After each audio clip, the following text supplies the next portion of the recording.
আসসালামু আলাইকুম, কেমন আছেন সবাই? আশা করি সকলে ভালো আছেন। আমি গ্রামের চুলায় রান্না করতে বসে পড়লাম। আসলে গ্রামের চুলায়, মাটির চুলায় রান্নার তরকারি কিন্তু অনেক স্বাদ হয়।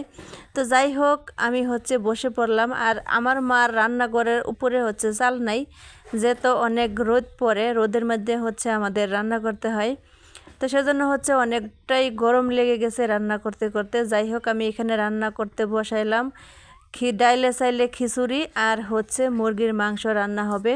তো যাই হোক, রোদের মধ্যেই বসে পড়লাম রান্নার জন্য। পেট আছে, খেতে হবে। যাই হোক, রোদ হোক বৃষ্টি হোক যাই হোক, সেভাবে রাঁধতে হবে, করার তো কোনো কিছু নেই। তো যাই হোক, আমি বসে পড়লাম রাঁধতে। আর আমার এদিকে একটু গরমও রাখছিল। এদিকে আগুন আর উপরে রোদ, রোদের দিকে গরম। তো যাই হোক, আমি একটু রান্না করলাম। মাটির চুলায় রান্না করতে আমার একটু ভালোই লাগে। যাই হোক, উপরে একটু চাল থাকলে ভালো হতো, ঠান্ডা ঠান্ডায় রান্না করা যেত। নাই আর কোনো কিছু বলার নেই, কোনো কিছু করার নেই, রোদের মধ্যে রান্না করতে হয়।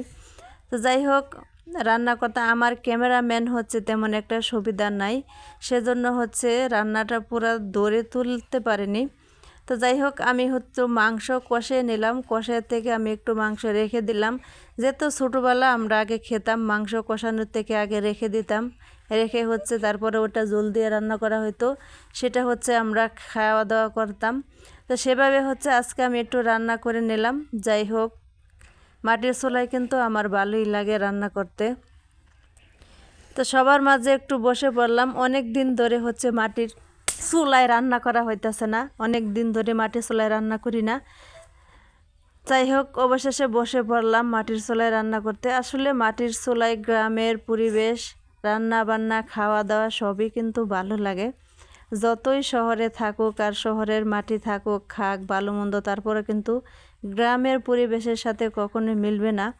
তা আমার লোদ লেগেছে, গরম লেগেছে, সেজন্য আমি উঠে পড়লাম। আমার মা খিচুড়ি অবশেষে নাড়াচাড়া দিচ্ছিল, রান্না প্রায় শেষের পথে।